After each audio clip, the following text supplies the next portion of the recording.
Week's main news. Human rights defenders condemn pressure on NGOs.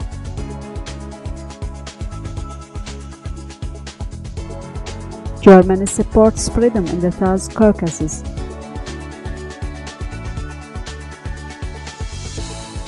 Transition Democracy Strategy paper released.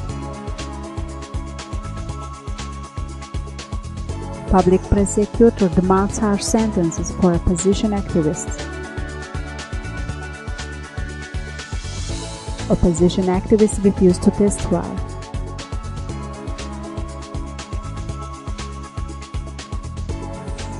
Landslide in Bile.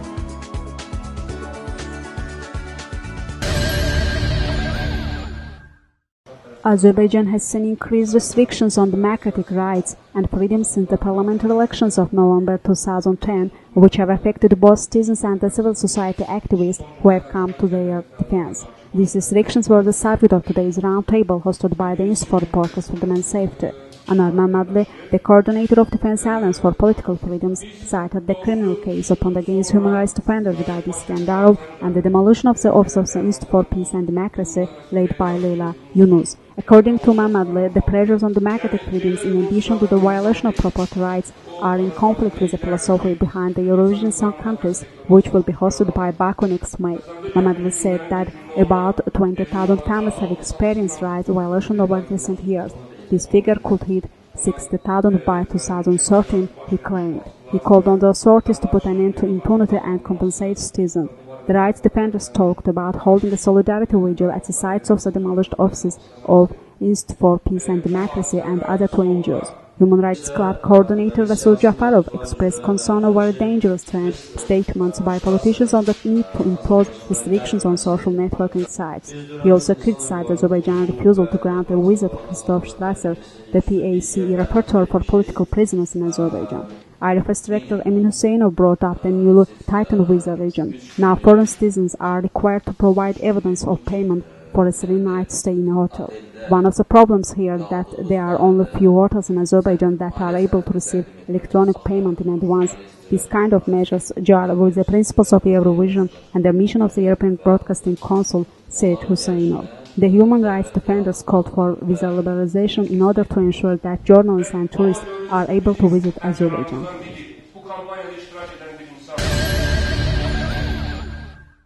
Today, the Friedrich Naumann Foundation for Freedom held a forum on individual rights and freedoms in Azerbaijan. The forum was attended by Markus Lenin, Commissioner of German Government for Human Rights and Humanitarian Aid, Herbert Quelle, German Ambassador to Azerbaijan, leaders of opposition parties, NGO and youth representatives and experts. The forum discussed the Azerbaijan government's human rights policy as well as economic and political freedoms. Individual rights were better protected in 2005 than they are now. News reports and conversation with people make it clear that Azerbaijan's economy is developing in one direction, and the human rights situation is going the opposite way. Today I was even told that the criticism of situation in Azerbaijan should be stopped on the ground that it has a negative effect on the country's image, said Lenin. In Azerbaijan, people are arrested for posting on Facebook. Opposition parties want to assemble in the city center, but they are told to go to the suburbs. Those who want to assemble freely are arrested. In short, the people are risking imprisonment if they want to exercise their rights. What do you think? How will this country would be perceived from abroad? He asked. Germany is always ready to help you. We want to see this part of the world free, Lenin said. Lenin said that he wishes to see development in Azerbaijan. But you cannot expel people from their house for this cause. The government should realize that development of free economy occurs via the freedoms of individuals, Lenin said. The speakers noted that the Azerbaijan government is not ready for change. Azerbaijan's ruling regime is built on corruption. Reforms should mean restricting those practices. The only way to implement the government is by popular uprising, said Musavat Party leader Issa Gambar. The issue of political prisoners was also discussed. The past 18 years have seen an increase in political prisoners. If 3 are freed, 5 go into prison to replace them. 17 opposition activists were arrested after the April 2nd rally. Of those, 6 are youth activists, Azerbaijan Popular Front party head Ali Karimli said. Opposition leaders and human rights defenders also spoke about the Council of Europe report on political prisoners in Azerbaijan and Christopher Strasser's failure to visit Azerbaijan for 2 years. The speakers noted that of the European organizations, it seems that only the European Court of Human Rights can influence on the government. The expert also emphasized the lack of economic freedom in the country and the monopolism of the market by businesses owned by prominent government officials. The Public Chamber Opposition Coalition has released a new strategic document called Soft Transition from an Authoritarian Regime to Democracy, a Roadmap. One of the authors, Zafer Guliyev, announced that so far the document has been debated on 2 occasions and revised after each.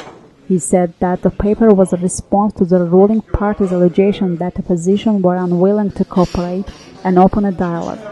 The document was translated into English and presented to Western diplomats.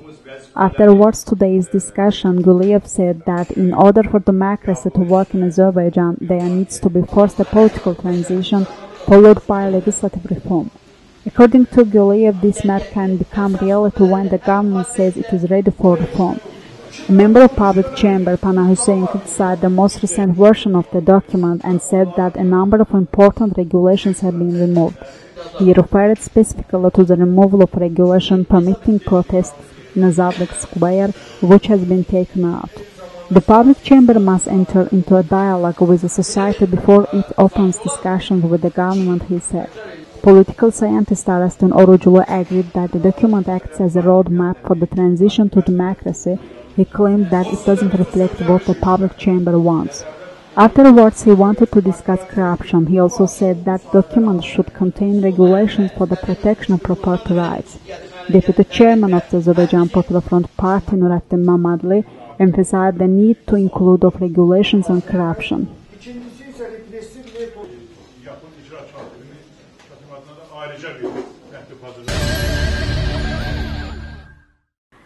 In today's trial at the Sabal District Court was a 6 opposition activists arrested for their involvement in the April 2nd protest. The public prosecutor called for long prison sentences, 4.5 years for Azerbaijan Popular Front Party members Said Kerimov and Arif Alishli, 4 years for Zulfigar Eyvazli, also of Azerbaijan Popular Front Party, and for unaffiliated Elnur Israfilov, and 3 years for Musavat Party member Eshan Hasanov and Azerbaijan Popular Front Party activist Babak Hasanov.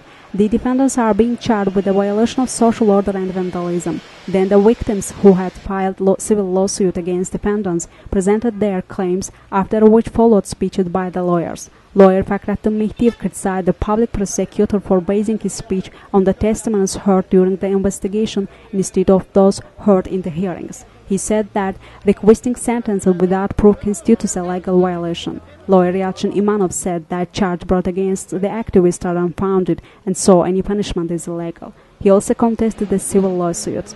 Another lawyer, Natik Mustafayev, deemed the charge brought against them ungrounded and requested the court to issue acquittal. The hearing will continue on August 24th. The defendants' lawyers will speak and the defendants themselves will have an opportunity to present their final cases. The police officers patrolling the court area prevented an objective TV operator from filming in front of the court.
Today, the Nasimi District Court held a hearing on the case of 4 activists jailed in connection with the April 2nd rally organised by the Public Chamber Opposition Coalition. Judge Shaheen Abdullayev chaired the hearing. The defendants, youth activists Ulvi Guliev, Elno Majidli, Rufat Hajibaili and Ahad Mamadli, are being charged with violating social order and resisting police. In today's hearing, Mamadli's lawyer Yalchin Imanov filed a motion. He said that Mamadli had been sentenced to 2 days detention on April 2nd and had served this time. Citing Azerbaijani legislation, which states that a person cannot be jailed twice for the same action, the lawyer said that it was illegal to bring him to criminal liability again. He demanded that the court release the defendant. The motion was denied. 5 alleged victims of the defendants testified in today's hearing.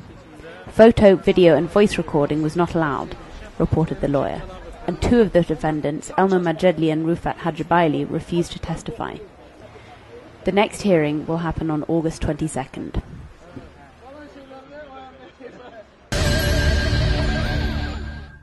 Fears that the intensive construction work near Baku-Bail settlements would cause a landslide have been realized.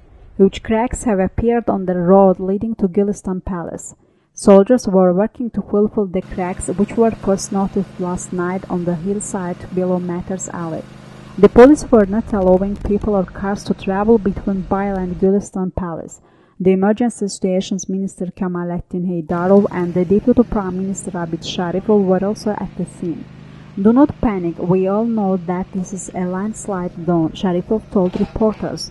Reminding people of the big landslide in 2000, he said that for the past 10 years the Minister of Emergency Situations and the Minister of the Environment have conducted a quarterly risk analysis.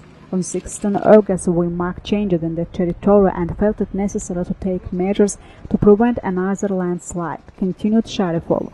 The cracks and potholes are being filled with clay. At present, the road is being drilled, which will show the depth and seriousness of the movements. However, intensive construction work is continuing only 50 meters away in the place of the former municipal court, where cracks have also appeared. From a technical viewpoint, the biggest risk is posed by the 35-meter flame towers just up from the Alley of Matters. The pressure from hundreds of thousands of tons of concrete could cause a new landslide. Additional dangers are posed by building and digging on the lower slope of the Bail Hill. According to some reports, the government is planning to build the Eurovision concert venue there.